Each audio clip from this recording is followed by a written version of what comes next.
How has it taken me this long to make a video on a Megami Tensei game? I love Mega 10! I loved SMT5 so much that when Vengeance came out I bought and played that too. Call me a Findom cuck, I know. There's no denying it.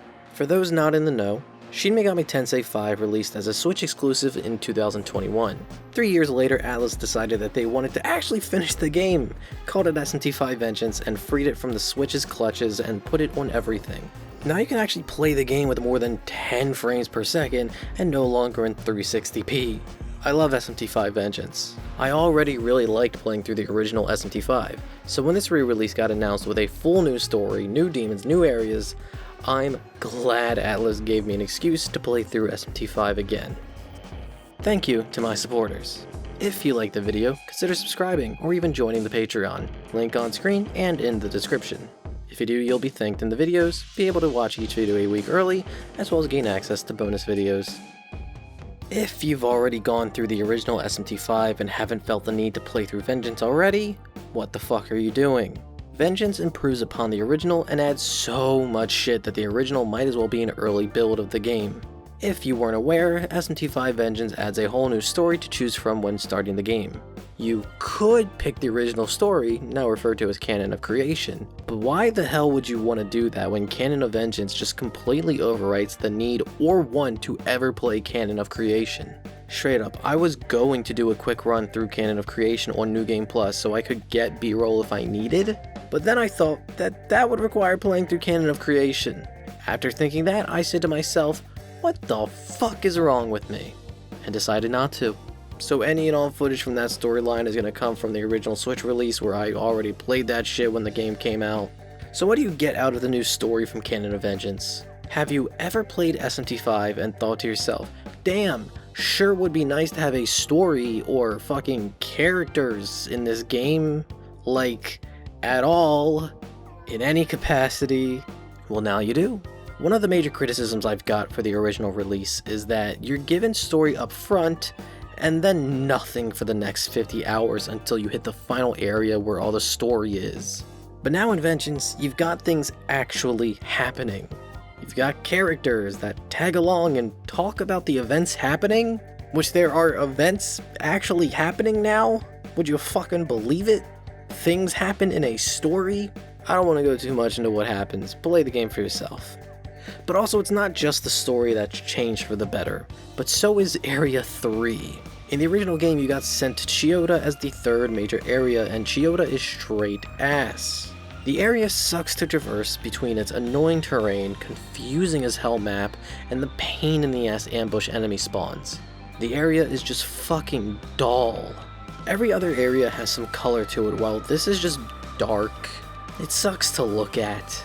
But what most attributes to its dullness is the lack of variety in the locales. Like, Area 2 has different feeling sections within the area itself, being the main city and the fairy forest. But you don't really get that in Chiyoda. Every section is just more of the same. But then in Vengeance, that shit is replaced with Shinjuku, the literal opposite of Chiyoda. The place is colorful and pleasant to look at. The map is very clear to read, and the map also has very distinct sections to it.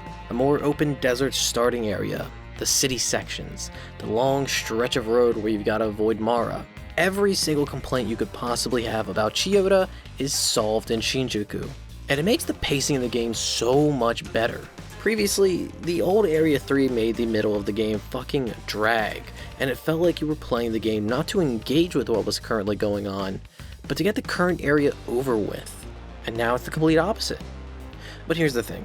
I still loved playing through the original release of SMT5, even without the improved story, or the new Area 3, or all the other new additions and changes found in Vengeance. This game was fucking crack to me.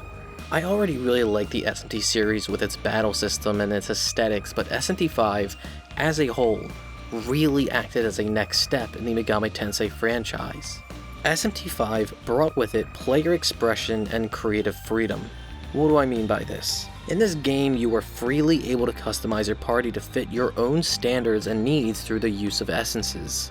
In prior entries in the series, the only way to reliably get the skills you wanted would require you to either draft up insane fucking fusion trees to pass on the skills you want, or to have your demon naturally learn those skills. There is some player expression here in the act of choosing which skills you want to pass on, but it often feels like you're working around the system to get what you want rather than working with it. Even then, once the demon learns all their skills they naturally get, that's it. That demon has run its course. But Essences completely changes all of that. In SMT5, Essences carry with them the skills and affinities of various demons. You can either find them scattered throughout the world, buy them, or get them through the demons themselves as they level up. You are able to take their essence and transfer over either that demon's affinities to the Nahobino, or transfer over those skills to the Nahobino or any demon of your choosing. With this, it doesn't matter what you fuse the demon with or what it learns. You are able to completely change what skills it has, customizing it to what you need or want. If you really wanted to, you could give a pixie all the dying skills and no one can stop you. Being able to freely transfer skills to demons increases the longevity of each demon to however long you want. Even more so since you can get grimoires, items that increase a demon's level. Between essences and grimoires, every demon remains useful so long as you want to put in the resources. And some demons are absolutely worth doing that. In SMT5, pre-Vengeance Konohana Sakuya DLC, easily the best healer in the game is Idun. Great party-wide healing that also buffs your whole party. In other games, it would have sucked that Idun is a mid-game demon, being in level 40s. But in SMT5, you can maintain her level through grimoires and give her much better skills built around her healing, and she's easily the best healer in the game. Unless you purchase Konohana Sakuya, of course, which is just Idun but also heals MP, so she's a direct replacement. To give context of how different you can make a demon, this is the demon Agrit. She already comes with pretty good skills up front, not a bad demon, but we can make her better. She can be perfected. And this is what I ended up turning her into. A demon with no weaknesses, with an insane attack that is likely to crit. But that's besides the point. What I'm trying to show is that only one of her skills is what she had when she was first fused. Every other skill was replaced. I was given the tools to create what I wanted out of a demon like Agrit, and did just that. I was given the tools to be creative and express myself through my team of demons. Even with the ability to make any demon however you want, they never feel homogenized. Even if you put identical skills on the two demons, there are still qualities to them that make them different and make them feel unique. Every demon has innate skills and skill potentials, and a large portion of demons have unique skills. Unique skills are skills that can only be used by a specific demon and can't be transferred to anyone else. Nahobino has his fair share of unique skills as well that can't be given to any demon. Unique skills also have unique animations for that attack. Now, not every demon has their own unique skill. Fucking Slime is going to have some crazy shit, but demons like Alice is going to have Die For Me, or Jack Frost might have their own version of Bufala. That being Jack Bufala. They're usually just attacks better than their on-tier equivalent, like how the aforementioned Jack Bufala is just Bufala, but it also gives a defense debuff. Whereas not every demon has a unique skill, every demon does have skill potentials. Think of these as elemental alignments. Let's take a look at Odin, for example. Looking at Odin's stats and skills, it's very clear that he's built for a mix of physical and electric-based attacks, which is reflected in his potentials. Dude's got +6 on physical and +4 on electric. What this actually means is that if you use a physical skill, like his unique skill Gungnir, then that skill will not only deal more damage than if he had 0 skill potential, as well as the skill costing less MP. If you notice, Odin does have a negative skill potential with force skills, and that's because he's weak to that shit. Let's say you decided to put a force skill on Odin. Fuck it, why not? You absolutely can. But because of that negative skill potential, not only will it cost more MP to use that force skill, it can also deal less damage. A demon's skill potential clues you into what the demon was designed for and what they better be suited as. So even if you had the same exact skills on both Odin and Sru, both level 77 demons, they'd still feel different. If you used the same physical attack with both, not only because of the difference in their strength stats but also in their physical skill potentials, Odin would be way more effective with it. And similarly, Sru would be way more effective with healing and light skills than Odin because that's what Sru is built for. And new to Vengeance is innate skills, the last thing that really helps to differentiate the demons. Innate skills are passive skills that every demon gets. For example, magic can't normally crit an enemy, but the reason why Agrit is so good is because her innate skills allow her magic attacks to crit. While this game was built around the tool to let you go fucking wild building your party exactly how you want, it would still be boring if every demon was basically the exact same thing, just with a different model.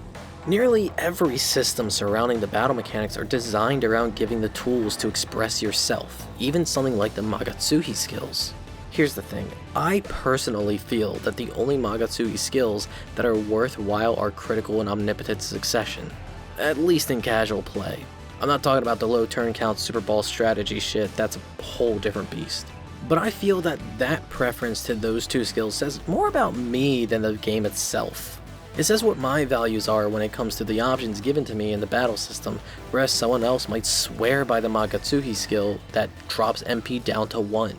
And yet again, this is just another example of player expression. In retrospect, yeah, the original release of SMT5 is incomplete. I basically bought into the early access of the game only to be told to buy it again later if I wanted the real game. That shit sucks, I'll be real. But I still loved playing through the original release, as well as Vengeance. With each numbered SMT entry, there's an evolution to the franchise, and I do not envy the team tasked to figure out how to further evolve into an SMT6. But with SMT5, the franchise evolved to have a massive amount of player expression and creative freedom with how you created your team in this game. The game said to build your characters however the fuck you want, and to create a playstyle that suited you perfectly.